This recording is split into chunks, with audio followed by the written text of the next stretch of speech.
नमस्कार, मैं तुफ़ैल सिद्दीकी। अब मेरे साथ हैं जनाब फजलुर रहमान साहब।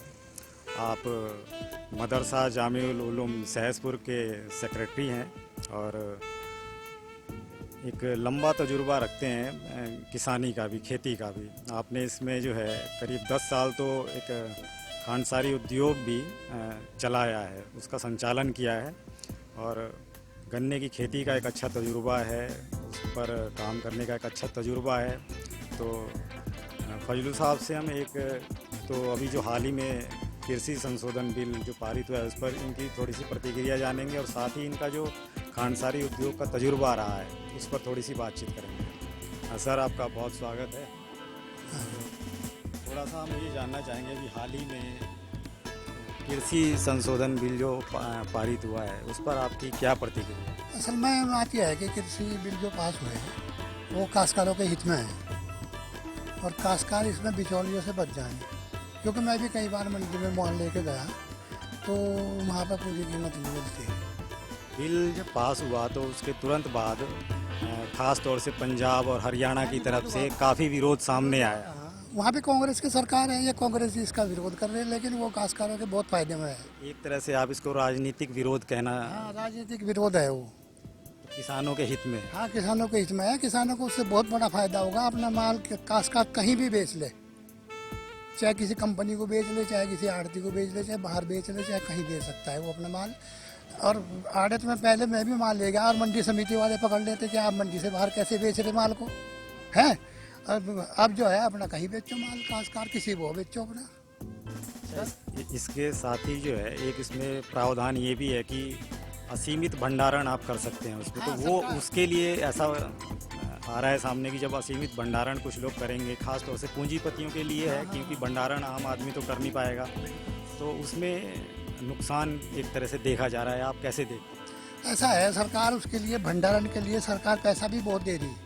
अगर काश्तकार चाहे तो अपना मान लिया मार्केट में मंदा है, एक टाइम ऐसा आता है गुड़ का और चीनी उसका कि वो जो है बाजार में मंदा पिट जा, तो उस टाइम जो है काश्तकार से भंडारण कर ले और जब कीमत बढ़ेगी और माल मार्केट में कम पहुंचेगा तो कीमत बढ़ेगी और इससे काश्तकार को फायदा होगा। इसमें काश्तकार को फायदा होगा।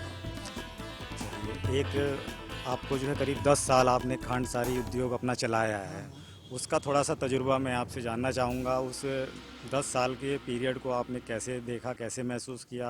आपके उसमें माने मुनाफा था, नुकसान था?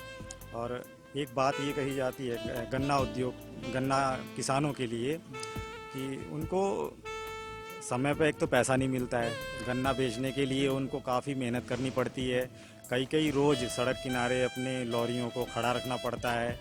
इन सब चीज़ों पर थोड़ी सी आपसे प्रतिक्रिया मैं चाहूँगा। असल में खांडसारी उद्योग जो है हम तो नकद पेमेंट करते थे काश्तकारों को। हाँ, एक हफ्ता रुकते, इसीलिए शुगर मिलों को सरकार के भी आदेश हैं कि 15 दिन के अंदर काश्तकार का पेमेंट होना चाहिए। एक काश्तकार मैंने बाजार में माचिस उधारी खरीदते हुए देखा है, पैसे उसके वहाँ पड़े, परेशान है काश्तकार। साल 2 साल काश्तकारों को पैसा नहीं मिलता, क्या करेंगे काश्तकार? तो उनका 15 दिन में पेमेंट हो जाना चाहिए काश्तकार। हाँ, जो आपने 10 साल अपना खांडसारी उद्योग चलाया उसका कैसा तजुर्बा रहा? उसका खांडसारी का तो ऐसा हुआ उस टाइम हमने चलाया 10 साल खांडसारी उद्योग।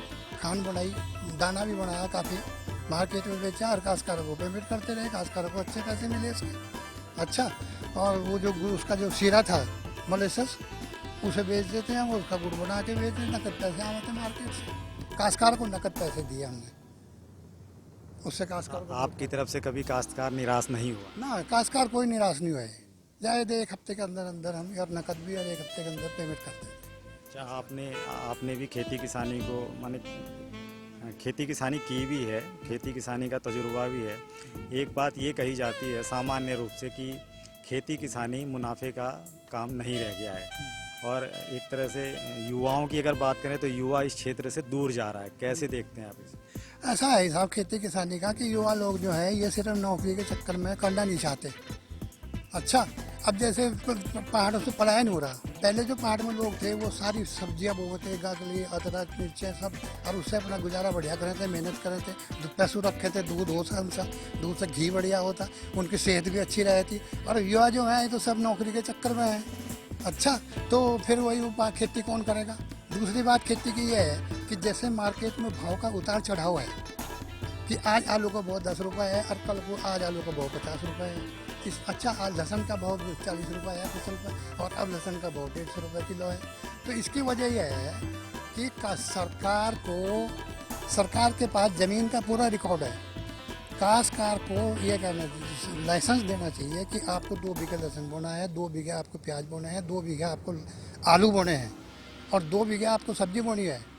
तो जब हर जगह ये माल उपलब्ध होगा, हर चीज़ उपलब्ध होगी, तो मार्केट का ये उतार चढ़ाव नहीं होने का।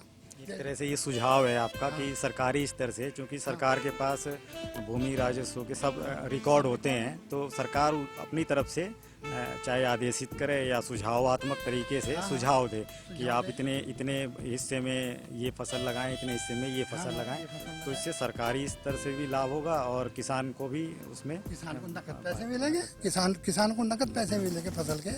अब सरकार ने आलू मंगाया भूटान से, है जी, और प्याज मंगाई अफगानिस्तान से। भारत में तो बहुत खेती कृषि प्रधान देश है, कृषि प्रधान देश है, हम आयात कर रहे हैं। ये एक बुरी बात लगती है। हाँ, बुरी बात है ये।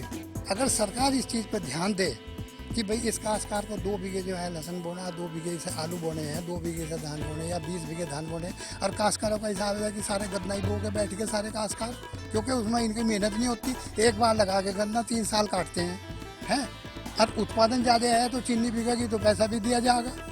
जब चीनी का इतना भारी स्टॉक है, बफर स्टॉक चीनी के भरे पड़े तो वो पैसा भी तो वो चीनी बेच के देंगे। हाँ, हमसे बातचीत करने के लिए बहुत शुक्रिया। अपने सहयोगी आफ्ताब आलम के साथ तुफैल सिद्दीकी, नमस्कार।